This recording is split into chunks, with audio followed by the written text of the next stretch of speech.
मैं सौभाग्यशाली हूँ कि उत्तर प्रदेश का जो इन्वेस्टर समिट है 2023 का, उसमें वहाँ के जितने भी NRI हैं, हमारे जो इंग्लैंड में हो और देशों में जो है अंतर्राष्ट्रीय स्तर पर, वो भारतीय जितने भी हों वो बढ़ चढ़ कर हिस्सा लेंगे, इन्होंने रात में हमें आश्वस्त किया है। और मैं अपने सभी उत्तर प्रदेश वासियों की तरफ, देशवासियों की तरफ से मैं त्यागी जी का बहुत बहुत बधाई देता हूँ।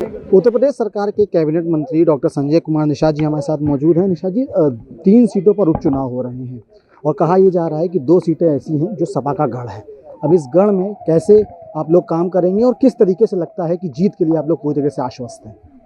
देखिए, गढ़ राजनीति में जनता का होता है, जनता किधर गई उसका गढ़ है।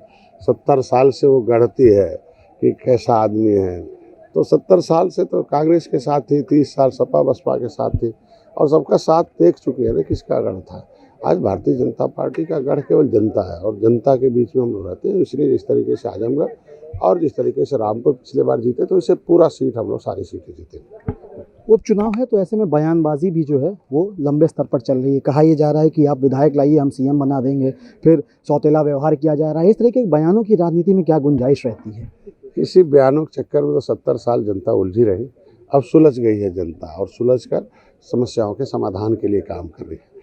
बयानबाजी तो 2014 से है, सारे बयान तो खोखले हो रहे हैं 2014 से। तो हम लोग अब नाम के लिए नहीं, काम पर काम करते हैं। इसीलिए जनता अब काम देखती है और काम पर हमारे बिना भेदभाव का जो हमारा काम है, सभी जाति सभी धर्म के लोगों को, उस पर जो है जनता साथ में है और इसलिए हम लोग हर चुनाव जीत रहे हैं और इनके बयानबाजी पर अब जनता नहीं आने वाली है। चुनावी मंच पर जो है वो मुलायम परिवार एक होने की बात कह रहा है। साफ तौर पर आप तस्वीरें देख रहे हैं कि अखिलेश यादव के साथ साथ जो है शिवपाल सिंह यादव भी प्रचार कर रहे हैं और बार बार कहा जा रहा है कि चाचा साथ आ गए हैं, चाचा साथ आ गए हैं। देखो, ये बदनाम किया जाता है। भाई, समाजवादी पार्टी जब से बनी है तब से वो हैं, माननीय शिवपाल जी हैं और अभी उन्हीं की पार्टी से तो विधायक भी हैं।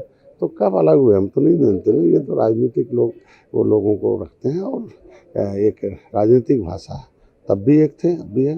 मैं तो इतने कहूँगा कि जो आरोप लगाने वाले लोग आरोप लगाते हैं, तो जनता जो आरोपित करके उन्हें हटाई है, तो उस आरोप पर उन लोगों को एनालिसिस करना चाहिए, उस आरोप पर उन लोगों को आकलन करना चाहिए और जनता के उम्मीदों पर जो गलतियां उसे सुधारना चाहिए। सुधारात्मक राजनीति करनी चाहिए। एक आखिरी सवाल है, बीते विधानसभा चुनाव में जिस तरीके से निषाद पार्टी ने महत्वपूर्ण भूमिका निभाई, अब निकाय चुनाव की बारी है, किस तरीके की रणनीति है और क्या लगता है इस चुनाव में किस तरीके से आप लोग आगे आएंगे? देखो, हमारे सारे लोग, अभी मैं गया था गुजरात में, देखो तालका मच गया, अभी दिल्ली में गया था।